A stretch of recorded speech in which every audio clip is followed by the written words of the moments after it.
Olá pessoal, tudo bem? Eu sou o Fabiano Pereira, diretor da nossa base missionária, o IHOP Curitiba, e eu estou aqui para compartilhar algo de extrema importância com você que nos assiste nesse momento.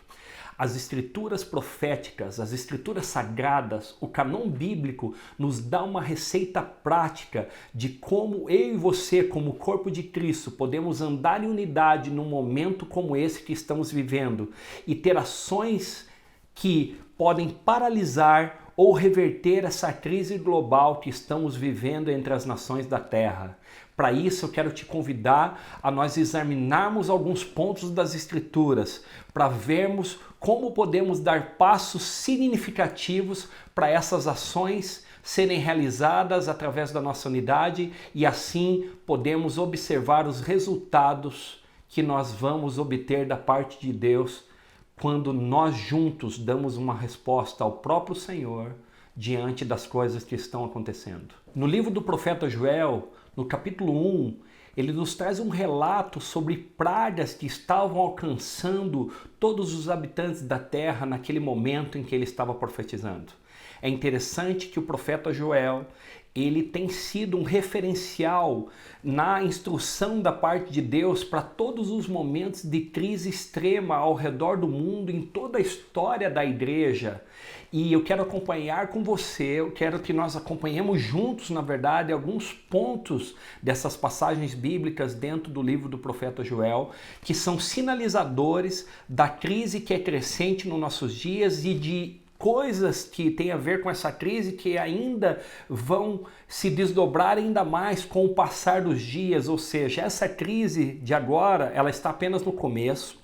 Eu não estou falando apenas do Covid-19, mas eu estou falando daquilo que está por vir ainda. Coisas muito maiores estão prestes a serem liberadas sobre a face da terra e eu e você, como filhos de Deus, nós precisamos dar uma resposta adequada para o Senhor e também para as nações, para os povos da terra. Então por isso eu quero te convidar a nós entrarmos no livro de Joel e percebermos algumas coisas juntos. Já no capítulo 1, no verso 2 do livro de Joel, ele diz: "Ouçam isto, anciãos, escutem todos os habitantes do país. Já aconteceu algo assim nos seus dias ou nos dias dos seus antepassados?" Então o profeta Joel ele começa a trazer um anúncio, ele faz um questionamento. Ele pergunta se aquela geração já tinha assistido ou presenciado algo semelhante àquilo que estava acontecendo naquele momento. E o que estava acontecendo naquele momento em que Joel estava profetizando e declarando coisas aos habitantes daquele país, era que havia uma crise muito grande, uma crise de gafanhotos, ou seja, uma grande praga sendo liberada sobre aquele povo.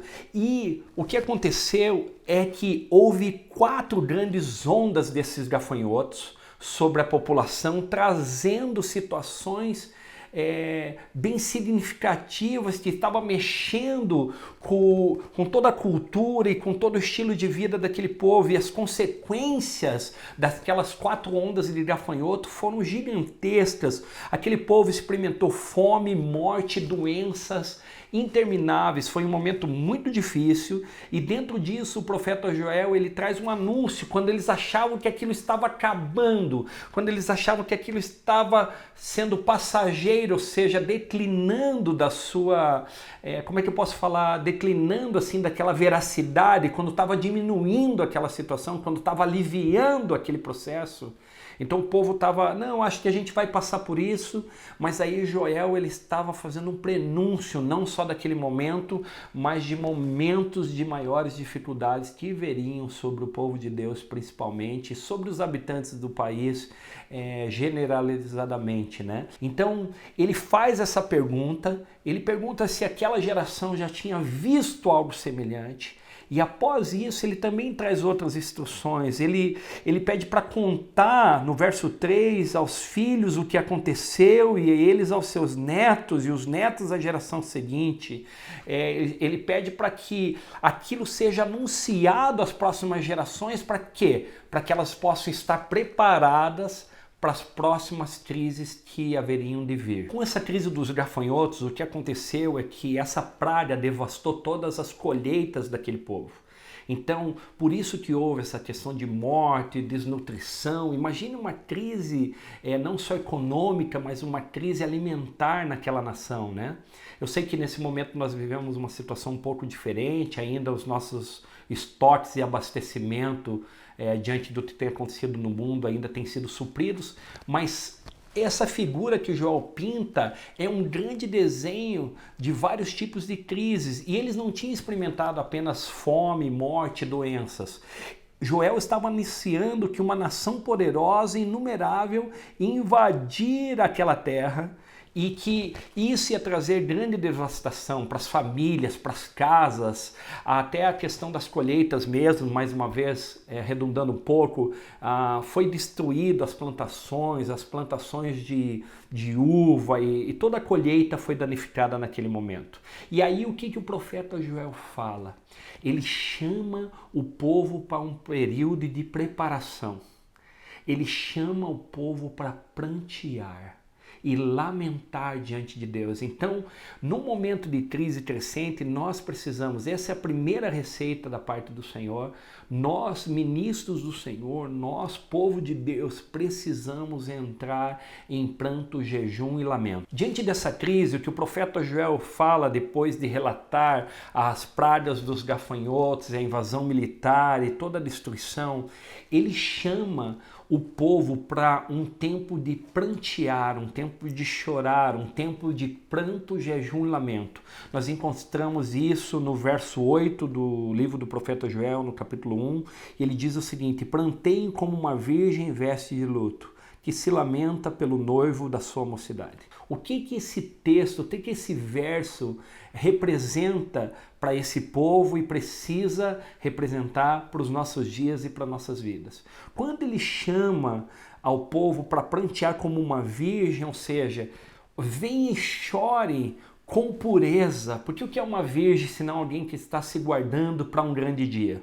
Então você sabe, um processo de preparação envolve muitas coisas, e falando de casamento, essa analogia, talvez você pense, o que isso tem a ver com a nossa crise? Mas o ponto é que Deus é relacional, Ele é um Deus amoroso e afetivo e quer fazer com que nós venhamos a nos preparar para o que está acontecendo agora, mas também para o que há de vir. Então, quando ele chama para ela colocar essa veste de luto, né, lamentar pelo noivo da mocidade, ele está falando, faça de mim, Deus está dizendo, faça de mim a tua prioridade, assim como a tua prioridade é o seu noivo, assim como você prioriza o dia do seu casamento, faça de mim a pessoa mais importante. E aí ele relata que a oferta de cereal e as ofertas derramadas foram eliminadas do templo do Senhor. E aí ele chama os sacerdotes, ele chama as pessoas responsáveis, aqueles que ministram diante do Senhor,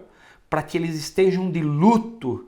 Ele começa a chamá-los para esse lugar de pranto, jejum e lamentação. Então, nós, ministros do Senhor, precisamos urgentemente entrar nesse lugar de pranto, jejum e lamento. Então aqui o que nós vemos é um verdadeiro chamado para um arrependimento genuíno, um chamado para o techuvá, um chamado para o retorno de todos os povos, começando pelos sacerdotes, começando pelos líderes, para virem diante do Senhor com esse pranto, jejum e lamento.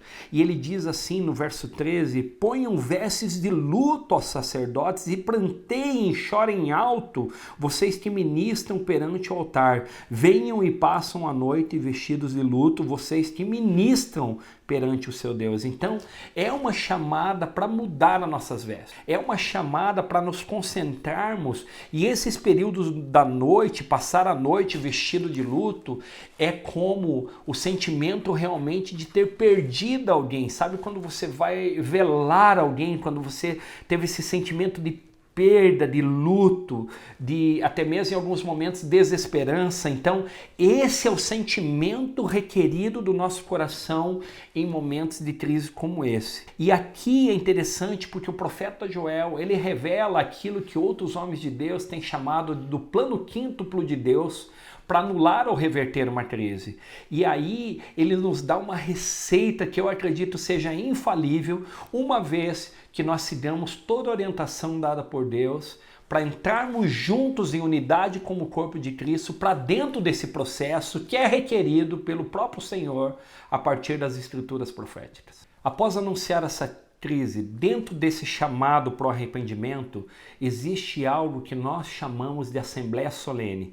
E dentro de uma Assembleia Solene, antes, durante e depois dela, nós temos um passo de 5 ações práticas para que nós possamos anular ou reverter essa crise, como já falamos anteriormente. Então, no verso 14 do livro do profeta Joel, no capítulo 1, diz o seguinte: santifiquem um jejum, convoquem uma assembleia solene, reúnam os líderes, chamem os moradores da terra, conscientize os moradores da terra e clamem todos juntos diante do Senhor. Este é um programa de 5 passos sobre como eu e você podemos responder a Deus em meio à crise, como que a gente pode colocar em ação esse plano para que nós venhamos ser respostas para o Senhor e também para as nações da terra, para os habitantes de toda a terra. Então, a ação número 1 é consagrar um jejum, ou seja, nós devemos separar períodos específicos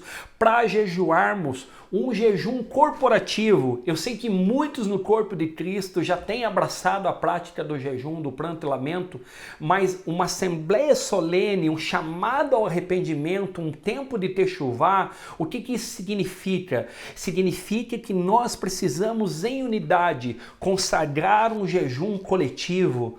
E desde já eu quero encorajar os líderes no corpo de Cristo a fazer isso. Nós precisamos, é urgente. Nós devemos separar períodos específicos para um jejuar corporativo, não mais individualmente agora. Precisa ser unânime, precisa ser em unidade, onde todos juntos, nesse momento que eu estou gravando esse vídeo, muitos no corpo de Cristo têm abraçado o jejum global de Jesus, ou seja, 40 dias em jejum em toda a terra. Isso é fantástico. Agora imagine se nós abrangermos isso, se nós alcançarmos mais pessoas e santificarmos juntos um jejum, isso não é tremendo? E esse é o primeiro passo, a primeira ação desse requerimento da parte do Senhor. Quando jejuamos corporativamente, o que nós estamos fazendo é abraçar junto com todo o corpo de Cristo a nossa fraqueza voluntária. O apóstolo Paulo, ele teve uma experiência sensacional diante do Senhor, quando o Senhor olhou para ele e disse: a minha graça te basta, porque o meu poder é aperfeiçoado na sua fraqueza. E o que acontece quando nós entramos nesse jejum corporativo? Nós começamos a apresentar voluntariamente a nossa fraqueza, porque você há de convir comigo, quando nós jejuamos, aparentemente nós não ficamos mais fortes, porque nós deixamos de absorver nutrientes, nós negamos a nós mesmos, nós matamos os desejos do nosso corpo carnal em detrimento de uma santificação. Quando se trata de um chamado para o techuvá, um chamado para arrependimento, pranto, jejum e lamentação, o jejum não é opcional. Eu creio que o Senhor está chamando o corpo de Cristo nesse momento para esse jejum global corporativo como em nenhum momento antes na nossa história. Pois a graça do jejum, ela está disponível para todos. Você precisa então ter o desejo de se santificar ao Senhor nesse momento através do jejum e das orações. O passo número 2, ou seja, a ação número 2 dentro desse plano quíntuplo, é convocar uma assembleia sagrada. Isso aconteceu em muitos momentos da história do povo de Deus, em muitos momentos mesmo. O que significa uma assembleia solene? É um momento enérgico diante do Senhor, onde Ele nos chama, onde o próprio Senhor nos chama para responder a Ele dessa maneira. Então, convocar uma assembleia requer bastante trabalho, porque nós precisamos reunir muitas pessoas em oração. E o que acontece aqui, por que é chamar essa assembleia solene? Porque a devoção pessoal, ela é essencial, mas ela não é suficiente para responder essa crise global pela qual nós estamos passando. Então, Deus ele requer esses ajuntamentos corporativos, mesmo que agora nós estamos em abstinência de nos reunirmos, mas quando eu falo de uma assembleia solene, talvez não é todo mundo reunido no mesmo lugar nesse momento, mas é todo mundo com a mesma mentalidade, com o mesmo coração, abraçando esse estilo de vida de jejum e oração, sem contenda, sem discórdia, sem facção, sem distinção de pessoas, e aí por diante. A palavra de Deus diz no Salmo 133, do 1 ao 3, eis que é quão bom e suave quando os irmãos vivem em união, porque nesse lugar ele é como o óleo, a unção que escorre do princípio de autoridade sobre a barba de Arão, mas é nesse lugar que ele ordena a bênção e a vida para sempre. E para parar um decreto de morte, nós precisamos da unidade do corpo de Cristo nesse momento. E a Assembleia Solene também fala de nos reunirmos juntos diante do Senhor para influenciar o coração de Deus num momento como esse. E algo interessante é que o próprio Deus é que chama esse momento de uma Assembleia Solene, uma Assembleia Sagrada. Então, se Ele chama isso de algo sagrado, nós não podemos ser levianos com relação ao que está nos sendo requerido para um momento como esse. Já o terceiro passo, a terceira ação dentro do plano quíntuplo, é reunir os líderes. E essa talvez seja uma das tarefas mais difíceis que nós temos pela frente, porque trabalhar em unidade com muitos líderes não é algo simples, pelo simples fato, né? Parece um trocadilho, não é algo simples, mas pelo simples fato de que cada um desses líderes já tem suas responsabilidades pessoais, já tem as suas igrejas para liderar, já tem as suas atribuições, até mesmo os líderes governamentais de uma nação, de um estado, de uma cidade, eles já têm demanda suficiente que lhes toma o seu tempo e a sua condição. Por isso há um requerimento para uma Assembleia Solene. Nós precisamos de líderes nesse momento, conscientes da situação que nós estamos vivendo, e eles precisam se unir nesse momento como nunca antes, a partir daquilo que é requerido, que vem das Escrituras. E o quarto passo dentro do plano quíntuplo, a quarta ação é fazer com que os habitantes da terra sejam mobilizados. Aqui não tem a ver com uma denominação religiosa, aqui não tem a ver com um certo segmento cristão, aqui tem a ver com conscientizar os moradores da terra que nós precisamos andar em unidade de coração, que nós precisamos amar o próximo como a nós mesmos, que nós precisamos servir uns aos outros como nunca antes na história, e é somente dessa forma. E quem faz isso normalmente são os líderes, né, que vão convencer, que vão falar com esse povo, é aqueles que Deus tem dado autoridade sobre o povo.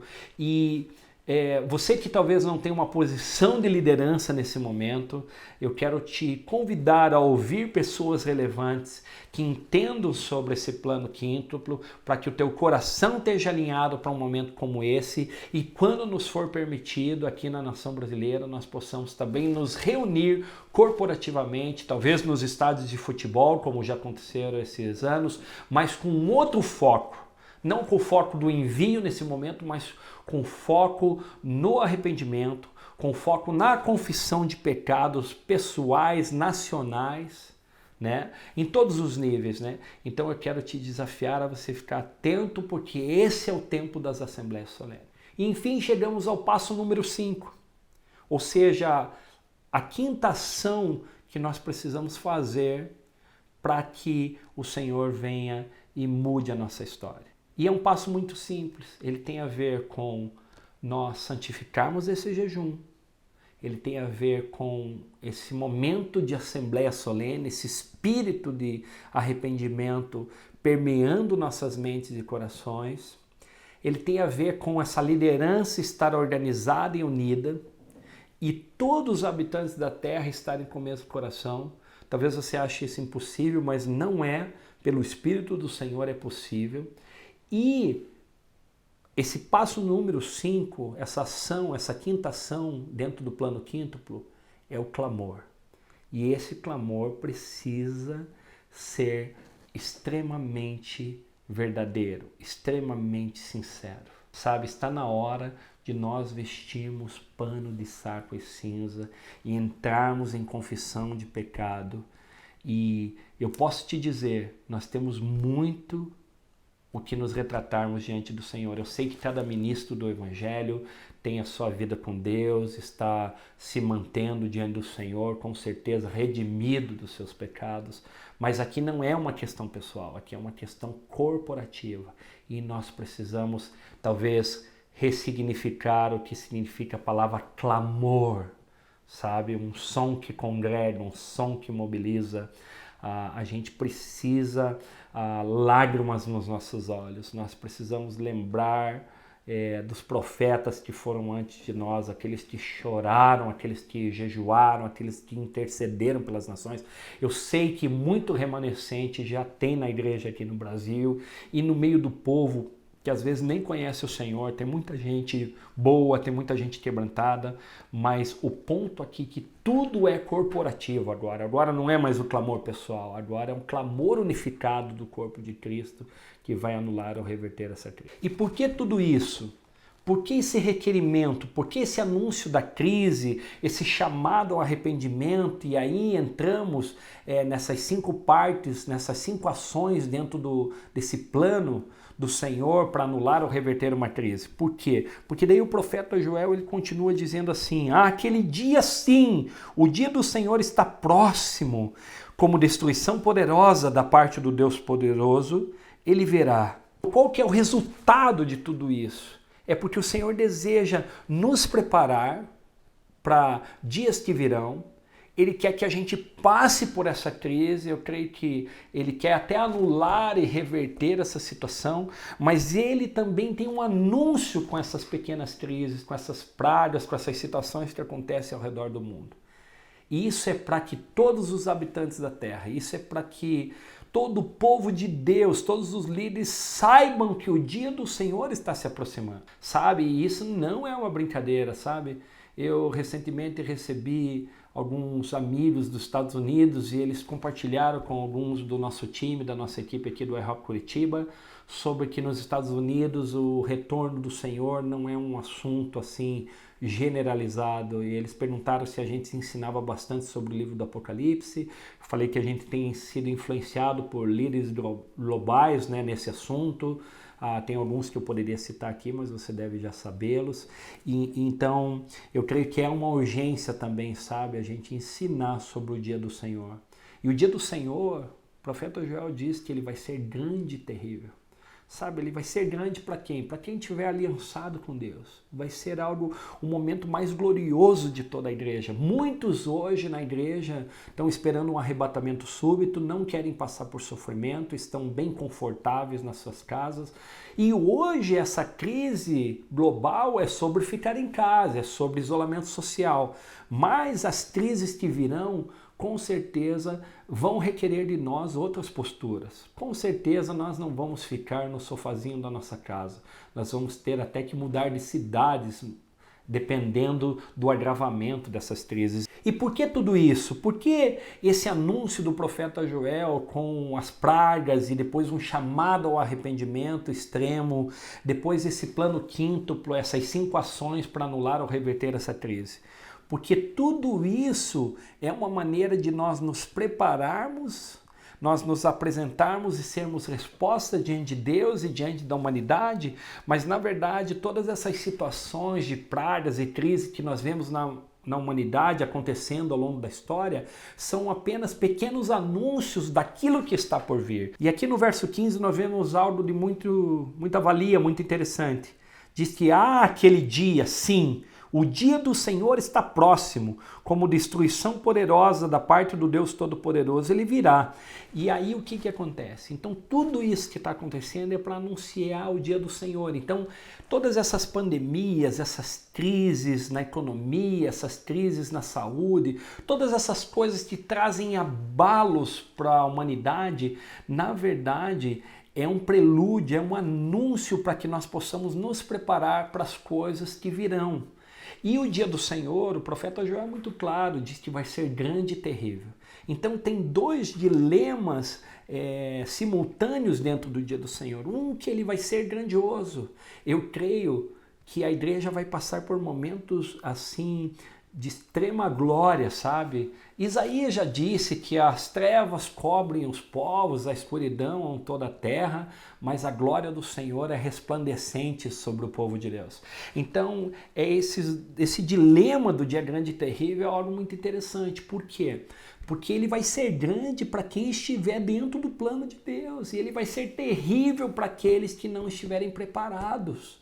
Imagine, com uma crise do Covid-19, nós temos tantas mortes, tantas situações, e tem outras pragas por aí matando muita gente, dengue e outras coisas, até sarampo está matando gente no Brasil depois de 20 anos. Então, muita gente com medo, muita gente apavorada, mas também por não saber como se posicionar nos dias como esses. Então, nós, igreja, nós sacerdotes, nós ministros do Senhor, precisamos dar uma resposta urgente. E tem muita gente aí que não quer passar por sofrimento. Tem muita gente aí que ela quer ficar sentada no sofá com isolamento social. Mas o que está por vir vai ser muito maior. Talvez nós precisamos ir para os lugares ermos, talvez nós vamos precisar de mudanças radicais na nossa vida. Então, o dia do Senhor é algo que se aproxima e eu quero te convidar a se preparar para isso, em nome do Senhor Jesus.